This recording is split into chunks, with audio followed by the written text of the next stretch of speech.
આપણા સૌના લોકલાડીલા વડાપ્રધાન આદરણીય શ્રી નરેન્દ્રભાઈ મોદી સાહેબને આપણું માર્ગદર્શન કરવા નિમંત્રણ આપું છું. जय सोमनाथ।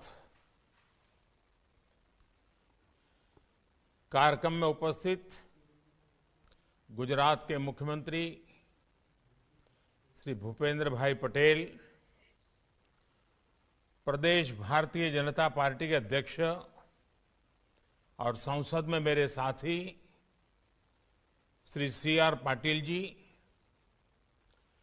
गुजरात सरकार में मंत्री पूर्णेश मोदी, अरविंद रयाणी, देवाभाई मालम, जूनागढ़ के सांसद राजेश चुड़ासमा, सोमनाथ मंदिर ट्रस्ट के अन्य सदस्यगण, अन्य महानुभाव, देवियों और सज्जनों, भगवान सोमनाथ की आराधना में हमारे शास्त्रों में कहा गया है,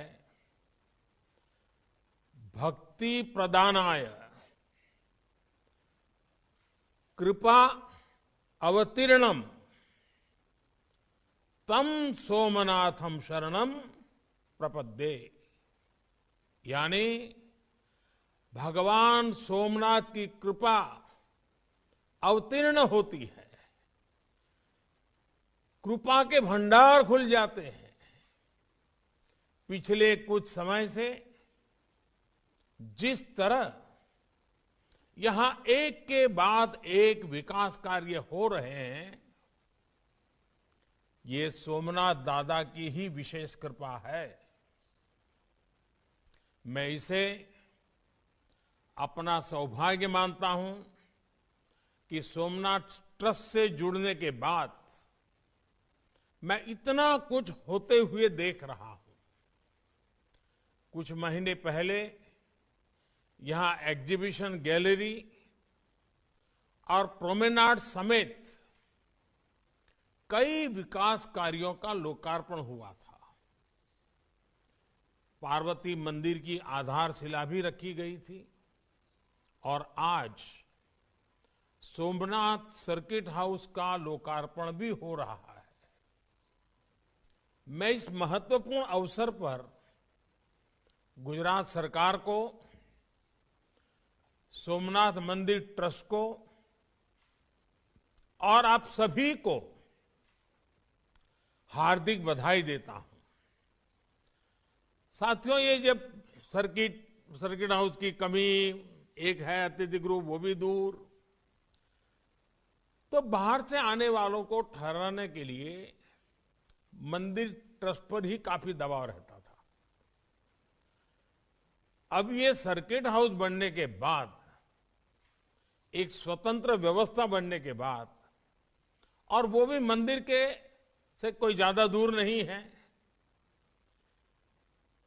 और उसके कारण मंदिर पर जो दबाव रहता था वो भी कम हो गया।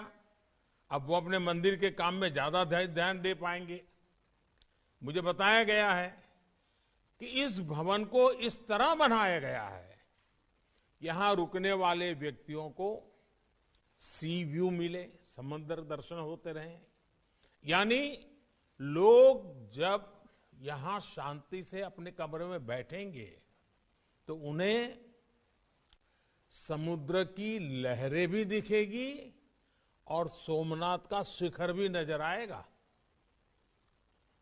समंदर की लहरों में, सोमनाथ के शिखर में उन्हें समय के थपेड़ों को चीरकर गौरवान्वित खड़ी भारत की चेतना भी दिखाई देगी।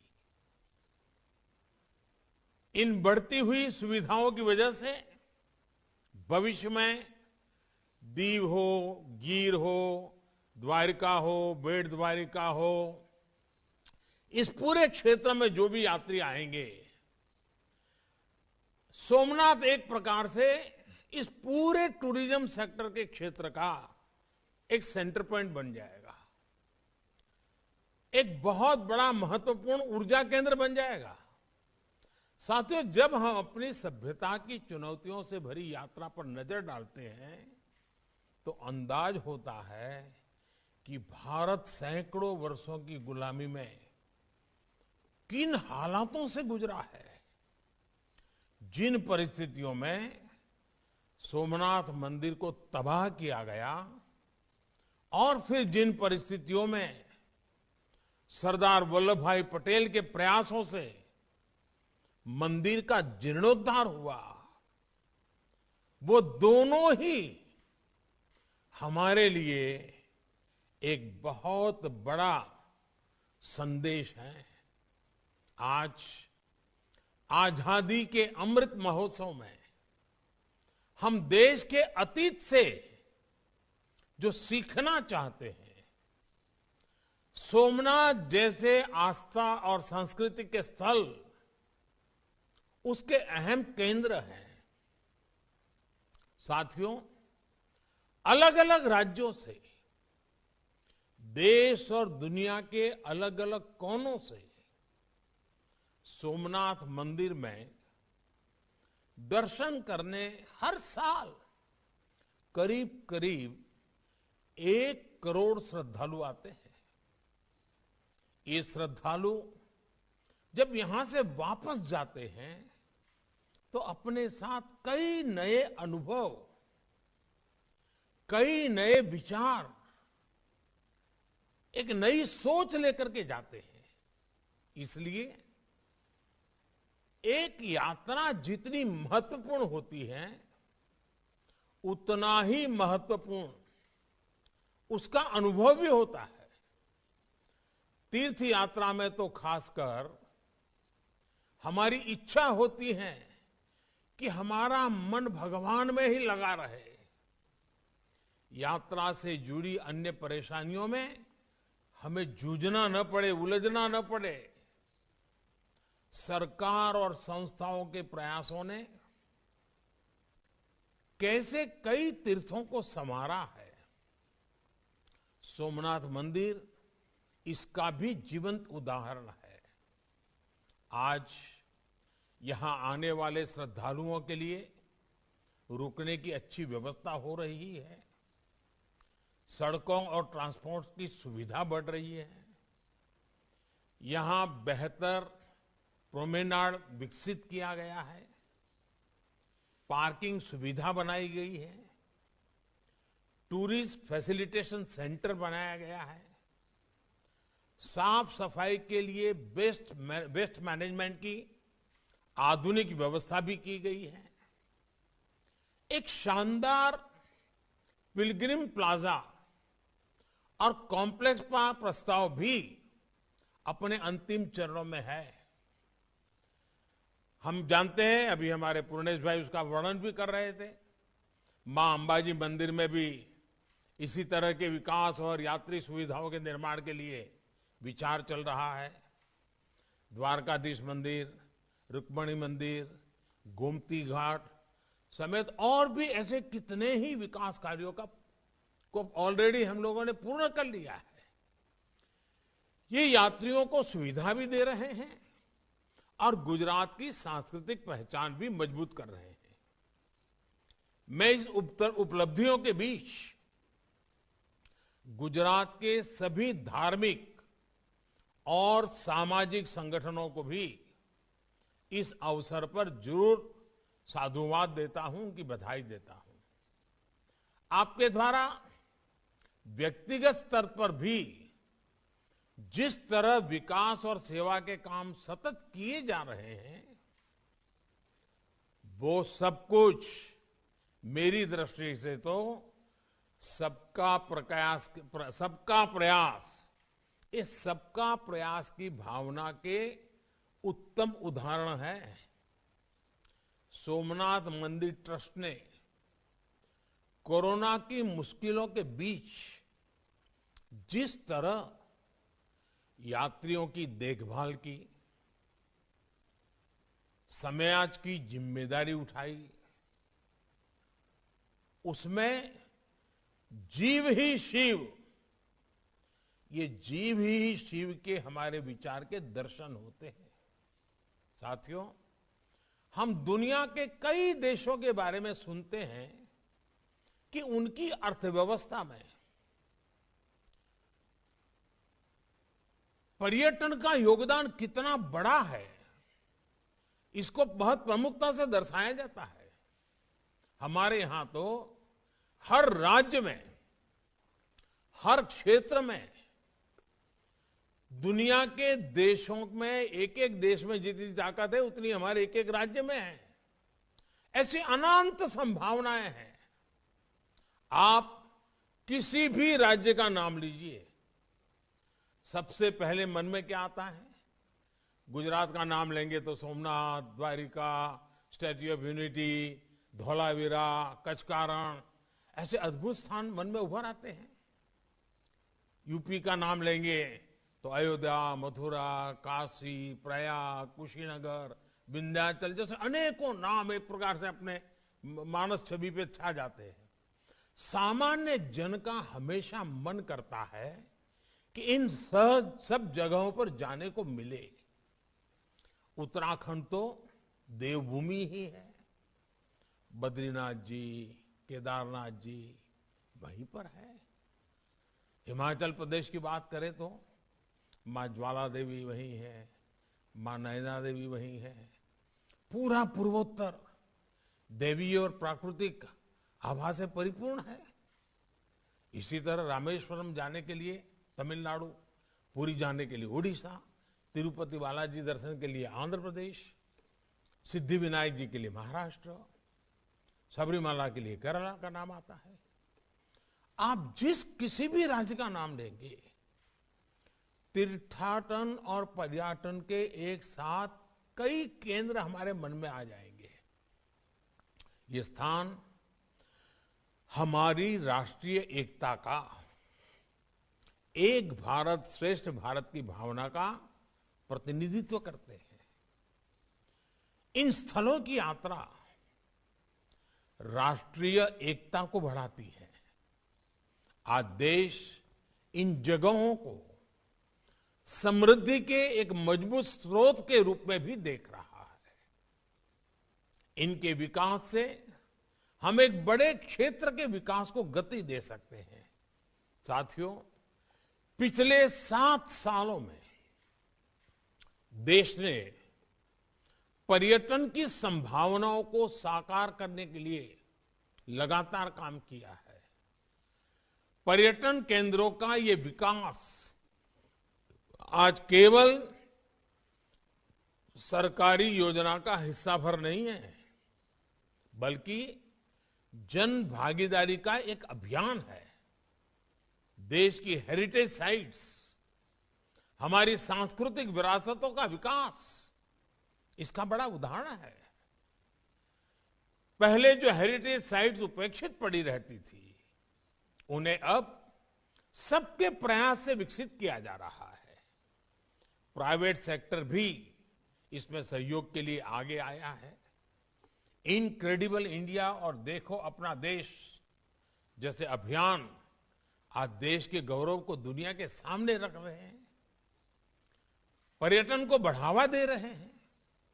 स्वदेश दर्शन योजना के तहत देश में 15 थीम बेस्ड टूरिस्ट सर्किट भी विकसित किए जा रहे हैं। ये सर्किट न केवल देश के अलग अलग हिस्सों को अपने में जोड़ते हैं, आपस में जोड़ते हैं, बल्कि पर्यटन को नई पहचान देकर सुगम भी बनाते हैं। रामायण सर्किट के लिए उसके जरिए आप भगवान राम के जुड़े जितने भी स्थान हैं, भगवान राम के साथ रामायण में जिन जिन चीजों का उल्लेख आता है, उन सभी स्थानों का एक के बाद एक दर्शन कर सकते हैं। इसके लिए रेलवे द्वारा विशेष रेल भी शुरू की गई है और मुझे बताया गया कि बहुत पॉपुलर हो गई है। एक स्पेशल ट्रेन कल से दिव्य काशी यात्रा के लिए भी दिल्ली से शुरू होने जा रही है। बुद्ध सर्किट देश विदेश के पर्यटकों के लिए भगवान बुद्ध के सभी स्थानों तक पहुंचना आसान बना रहे हैं। विदेशी पर्यटकों के लिए भी वीजा नियमों को भी आसान बनाया गया है, जिसका लाभ भी देश को मिलेगा। अभी कोविड की वजह से कुछ दिक्कतें जरूर है, लेकिन मेरा विश्वास है संक्रमण कम होते ही पर्यटकों की संख्या फिर तेजी से बढ़ेगी। सरकार ने जो वैक्सीनेशन अभियान चलाया है, उसमें भी इस बात का विशेष ध्यान रखा है कि हमारे टूरिस्ट स्टेट्स में प्राथमिकता के आधार पर सबको वैक्सीन लगे। गोवा, उत्तराखंड जैसे राज्यों ने तो इसमें बहुत तेजी से काम किया है। साथियों, आज देश पर्यटन को समग्र रूप में होलिस्टिक वे में देख रहा है। आज के समय में पर्यटन बढ़ाने के लिए 4 बातें आवश्यक हैं। पहला, स्वच्छता। पहले हमारे पर्यटन स्थल, पवित्र तीर्थ स्थल भी अस्वच्छ रहते थे। आज स्वच्छ भारत अभियान ने ये तस्वीर बदली है। जैसे जैसे स्वच्छता आ रही है, पर्यटन में भी इजाफा हो रहा है। पर्यटन बढ़ाने के लिए दूसरा अहम तत्व है सुविधा। लेकिन सुविधाओं का दायरा केवल पर्यटन तक ही सीमित नहीं होना चाहिए। सुविधा परिवहन की, इंटरनेट की, सही जानकारी की, मेडिकल व्यवस्था की, हर तरह की होनी चाहिए। और इस दिशा में भी देश में चौतरफा काम हो रहा है। साथियों, पर्यटन बढ़ाने का तीसरा महत्वपूर्ण पहलू है समय। आजकल 2020 का दौर है। लोग कम से कम समय में ज्यादा से ज्यादा स्थान कवर करना चाहते हैं।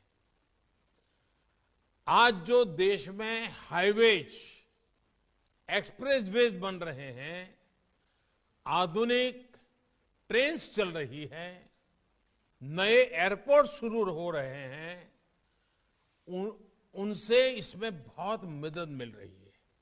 उड़ान योजना की वजह से हवाई किराए में भी काफी कमी आई है। यानी जितना यात्रा का समय घट रहा है, खर्च कम हो रहा है, उतना ही पर्यटन बढ़ रहा है। अगर हम गुजरात को ही देखें तो हमारे यहां बनासकांठा में अंबाजी के दर्शन के लिए, पावागढ़ में कालिका माता के दर्शन के लिए, गिरनार में अब तो रोपवे भी हो गया है, सातपुड़ा में कुल मिलाकर 4 रोपवे काम कर रहे हैं। इन रोपवे के शुरू होने के बाद पर्यटकों की सुविधा में वृद्धि हुई है और पर्यटकों की संख्या में भी बढ़ोतरी देखी जा रही है। अभी कोरोना के प्रभाव में काफी कुछ रुका हुआ है, लेकिन हमने देखा है कि जब स्कूल कॉलेज को जो विद्यार्थी एजुकेशन टूर पर जाते हैं, उन्हें भी ये ऐतिहासिक स्थान बहुत कुछ सिखाते हैं। जब देश भर में ऐसे स्थानों पर सुविधाएं बढ़ रही है, तो विद्यार्थियों को भी सीखने समझने में आसानी होगी। उनका देश की विरासत से जुड़ाव भी बढ़ेगा। साथियों, पर्यटन बढ़ाने के लिए चौथी और बहुत महत्वपूर्ण बात है हमारी सोच। हमारी सोच का इनोवेटिव और आधुनिक होना जरूरी है, लेकिन साथ ही साथ हमें अपनी प्राचीन विरासत पर कितना गर्व है, ये बहुत मायने रखता है। हम में ये गौरव भाव है, इसलिए हम भारत से चोरी की गई मूर्तियों को, पुरानी धरोहरों को दुनिया भर में से वापस ला रहे हैं। हमारे लिए हमारे पूर्वजों ने इतना कुछ छोड़ा है, लेकिन एक समय था जब हमारी धार्मिक सांस्कृतिक पहचान पर बात करने में संकोच किया जाता था। आजादी के बाद दिल्ली में कुछ गिने चुने परिवारों के लिए ही नवनिर्माण हुआ, लेकिन आज देश उस संकीर्ण सोच को पीछे छोड़कर नए गौरव स्थलों का निर्माण कर रहा है, उन्हें भव्यता दे रहा है। ये हमारी ही सरकार है जिसने दिल्ली में बाबा साहब मेमोरियल का निर्माण किया। ये हमारी ही सरकार है जिसने रामेश्वरम में एपीजे अब्दुल कलाम स्मारक को बनवाया। इसी तरह नेताजी सुभाष चंद्र बोस और श्यामजी कृष्ण वर्मा जैसे महापुरुषों के साथ जुड़े हुए स्थानों को भव्यता दी गई है। हमारे आदिवासी समाज के गौरवशाली इतिहास को सामने लाने के लिए देश भर में आदिवासी म्यूजियम भी बनाए जा रहे हैं। आज केवड़िया में बनी स्टैच्यू ऑफ यूनिटी पूरे देश का गौरव है। कोरोना काल शुरू होने से पहले बहुत ही कम समय में 45 लाख से ज्यादा लोग स्टैच्यू ऑफ यूनिटी को देखने आ चुके थे।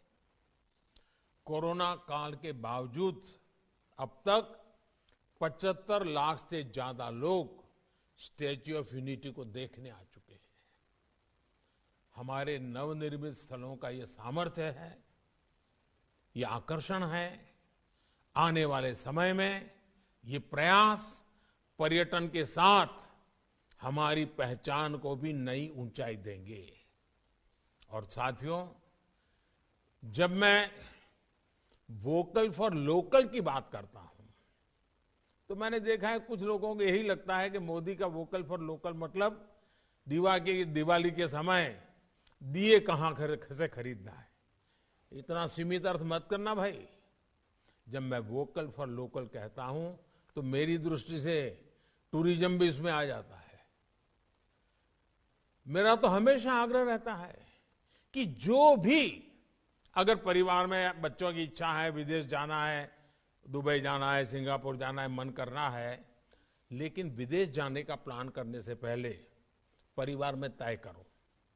पहले हिंदुस्तान में 15-20 मशहूर स्थान पर जाएंगे, पहले हिंदुस्तान को अनुभव करेंगे, देखेंगे, बाद में दुनिया के किसी और जगह पर जाएंगे। साथियों, वोकल फॉर लोकल जीवन के हर क्षेत्र में हमें इसे अंगीकार करना ही होगा। देश को समृद्ध बनाना है, देश के नौजवानों के लिए अवसर तैयार करने हैं, तो इस रास्ते पर चलना होगा। आज आजादी के अमृत महोत्सव में हम एक ऐसे भारत के लिए संकल्प ले रहे हैं जो जितना आधुनिक होगा उतना ही अपनी परंपराओं से जुड़ा होगा।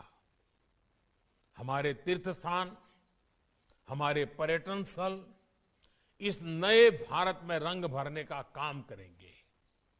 ये हमारी विरासत और विकास दोनों के प्रतीक बनेंगे।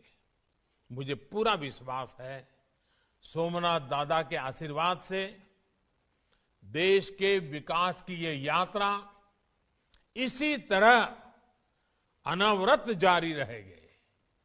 एक बार फिर नए सर्किट हाउस के लिए आप सभी को बहुत बहुत बधाई देता हूं।